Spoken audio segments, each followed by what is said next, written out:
नाही, प्रश्नच नाही. दोघांनी नाही म्हटल्यानंतर ती दरवाढ आत्ताच्या आता मागे घेतली पाहिजेत आणि मंत्र्यांनी तसे निर्देश दिले पाहिजेत, आदेश काढले पाहिजेत की ही दरवाढ आम्ही केलेली नाही, त्यांनी तर मान्यच केलाय.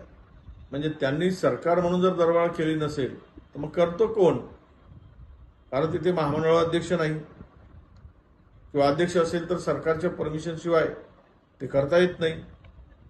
म्हणून मला स्पष्ट आमची भूमिका आहे की आता ती मंत्र्यांनी नाही म्हटलंय, उपमुख्यमंत्री नाही म्हणतायत, त्यामुळं आता ही दरवाढ त्वरित मागे घेण्याचा आदेश काढावा आणि गरिबांच्या जी जीवनवाहिनी आहे, सामान्य माणसाची, मध्यमवर्गीय, गरीब, मजूर, कामगार, या सगळ्यांना दिलासा द्यावा.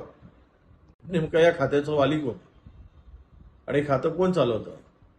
उपमुख्यमंत्र्यांना माहीत नाही, मंत्र्यांना भाडेवाढ माहीत नाही, मग भाडेवाढ केली कोणी?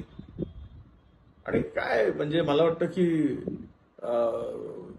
ही सगळी खाते अधिकारी चालवतात आणि मंत्री घरी बसून आदेश करतात, असा त्याचा अर्थ होतो काय?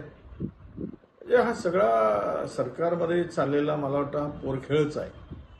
आणि ही गंमत जम्मत जी असते तशी गंमत जम्मत सरकारमध्ये चालली की काय असं आता वाटायला लागलं.